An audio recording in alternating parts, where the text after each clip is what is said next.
كنتم خير أمة أخرجت للناس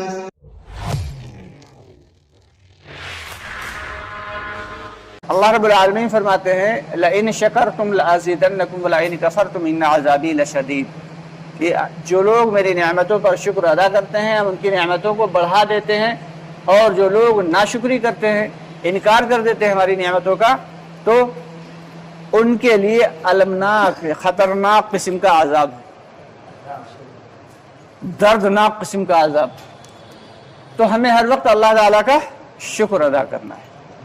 اب یہ ایمان جو کی دولت اللہ تعالیٰ نے دی ہے، یہ اللہ کے گھر میں ہم لوگ بیٹھے ہیں، اس نورانی ماحول میں بیٹھے ہیں، یہ اس سے بڑی بھی کوئی بات ہو سکتی ہے؟ اس سے زیادہ فائدہ مند چاہے آدمی اپنے گھر کے کروڑوں روپے کا بنا ہوا محل ہو، اس کے اندر بیٹھا ہو، اور ایک آدمی جھگی والی قسم کی جو ہے مسجد، اس کے اندر بیٹھا ہو، تو وہ کروڑوں کا محل جو ہے وہ اللہ کے گھر کی وہ جھگی والی جو مسجد ہے اس کا موازنہ نہیں کر سکتا، اس کی برابری نہیں کر سکتا، کیونکہ یہاں ڈائریکٹ اللہ تعالیٰ کی رحمت اتر رہی ہے۔ فرماتے ہیں کہ دین کی بات کا سننا بھی ضروری ہے، اور دین کی بات کا کرنا بھی ضروری ہے، اور دین کی بات کا سمجھنا بھی ضروری ہے، اور دین کی بات پہ عمل کرنا بھی ضروری ہے۔ آج ہمارے کتنے بھائی ہیں، اعلان تو سبھی کے لیے ہوا، لیکن اللہ رب العالمین نے جس کو قبول کیا اس سے ہی دین کی مجلس میں بیٹھنے کی توفیق عطا فرمائی۔ یہ سارا کا سارا بھائی کس پہ ہوتا ہے؟ توفیق پہ ہوتا ہے، کہ اللہ تعالیٰ جسے ہدایت کی توفیق دیتے ہیں تو اسے لمحوں میں ہدایت دے دیتے ہیں، اور جسے ہدایت سے دوری بنانا چاہتے ہیں تو فرش سے اٹھا کے عرش سے اٹھا کے فرش پہ پٹک دیتے ہیں۔ دوستو، آگے بڑھنے سے پہلے ہمارے چینل کو سبسکرائب ضرور کر لیں، اور ہماری ویڈیوز کو زیادہ سے زیادہ لوگوں تک شیئر کریں۔ یہ جو دعوت کی محنت ہے، یہ اس لیے نہیں ہے کہ لوگوں کو حاجی نمازی بنایا جائے، بلکہ فرماتے ہیں مولانا ریاض رحمۃ اللہ فرمایا کرتے تھے کہ لوگ اسے تبلیغی جماعت کہتے ہیں، ہمارا تو دل چاہتا ہے اس کا نام ہم تحریک ایمان رکھتے، کہ ایمان کو بنانے کی تحریک۔ یہ ایمان کو بنانے کی مجلسیں ہیں، ایمان کو بنانے کے لیے اللہ کے راستے میں نکالا جاتا ہے، کیونکہ ایمان کو بنانے کا اگر کوئی طریقہ کار ہے تو وہ صرف اور صرف یہ ہے کہ اپنی جان اور مال اور وقت لگا کے اللہ کے راستے میں نکلا جائے، اور ایمان کا جو ہے سب سے زیادہ فائدہ اسی میں ہوتا ہے۔ ایمان کی مجلسوں میں بیٹھنا، ایمان کی باتوں کو سننا،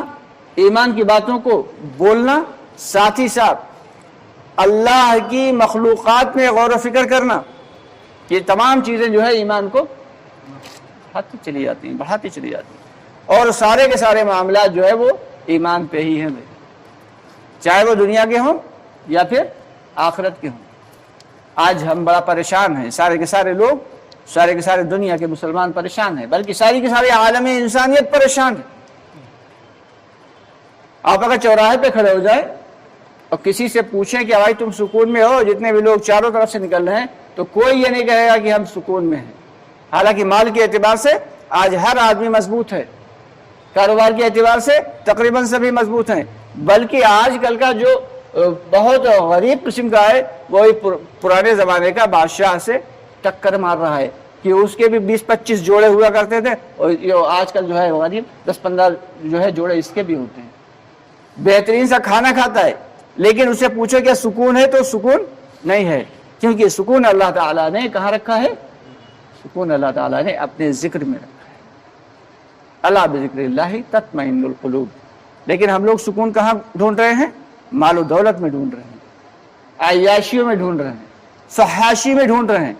اللہ ہم سب کی حفاظت فرمائے۔ حالات بہت خطرناک ہیں، کہ یہ جو دجال کا ذکر سنتے ہیں تو دجال واقعی کسی بھی وقت ظاہر ہو سکتا ہے۔ مولانا انیس صاحب کا بیان سن رہے تھے اس دن، ابھی مرکز میں ہوا، تو بڑا چھوٹی سی بات کہی انہوں نے، بڑا خاموشی کے ساتھ کہی، لیکن بڑی ہی اونچی بات کہنے لگے کہ سب سے زیادہ نقصان پہنچانے والا ایمان کو کیا ہے؟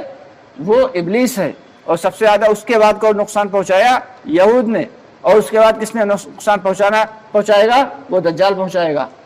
اور آج ان تینوں کے بیچ کا پردہ ہٹ گیا ہے، فرمانے لگے تینوں کے بیچ کا پردہ ہٹ گیا ہے، یعنی ابلیس، یہود اور دجال آپس میں ملے ہوئے ہیں اور وہ کسی بھی وقت ظاہر ہو سکتا ہے۔ اس دنیا میں جتنے بھی انبیاء کرام آئے ہیں، ہر نبی نے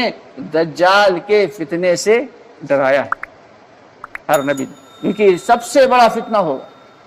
اور اس سے پہلے دنیا کے حالات اتنے سخت ترین ہو جائیں گے، اتنے تکلیف دہ ہو جائیں گے کہ حدیث میں آتا ہے کہ ایک شخص جو ہے وہ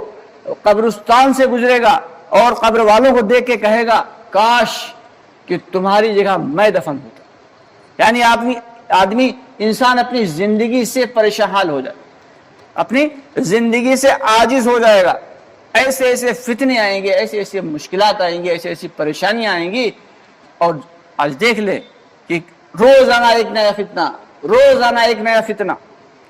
تو اس لیے ہم سب کی ذمہ داری ہے کہ اگر ان فتنوں سے بچنا ہے تو اپنے آپ کو ایمان کے حصار میں رکھنا ہے، اور ایمان کا حصار کیا ہے کہ اللہ کے بندوں کو اللہ کی جانب جوڑنا، یہ دعوت جو ہے یہی تو ایمان کا حصار ہے کہ جتنی ہم دعوت دیں گے اللہ کے بندوں کو اللہ سے جوڑنے کی، اللہ ہم اپنے سے قریب کر لیں گے۔ حضرت موسیٰ علیہ السلام نے پوچھا کہ یا اللہ تجھ سے سب سے زیادہ قرب کا ذریعہ کیا ہے، تجھ سے سب سے زیادہ نزدیک آنے کا ذریعہ کیا ہے؟ اللہ تعالیٰ نے فرمایا تم میرے بندوں کو مجھ سے قریب کرنے کی کوشش کرتے رہو، میں تجھ کو اپنے سے قریب کروں۔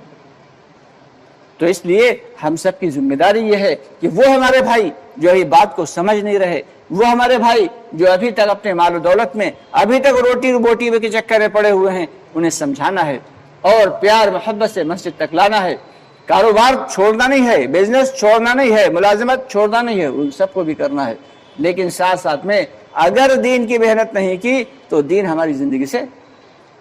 نکل جائے گا، پتہ بھی نہیں چلے گا۔ اگر ایمان کی محنت نہیں کی تو ایمان ہماری زندگی سے نکل جائے گا، پتہ بھی نہیں چلے گا۔ تو اس لیے ہم سب کی ذمہ داری ہے کہ اب سب سے پہلے شروعات کرنا ہے کہاں سے؟ اپنی ذات سے، پھر اپنے گھر والوں سے، پھر اپنے محلے والوں سے، بستی والوں سے، پھر نیت تو ہمیں سارے عالم کی کرنا ہے، کیونکہ ہم عالمی نبی کے امتی ہیں۔ نیت سارے عالم کی کرنا ہے کہ ہم سارے عالم میں انشاءاللہ تعالی اللہ کے ایک ہونے کی، وحدہ لا شریک ہونے کی دعوت دیں گے اور اپنے ایمان کو بنانے کی محنت کریں گے سب لوگ انشاءاللہ۔ اسی سلسلے میں اللہ کے راستے میں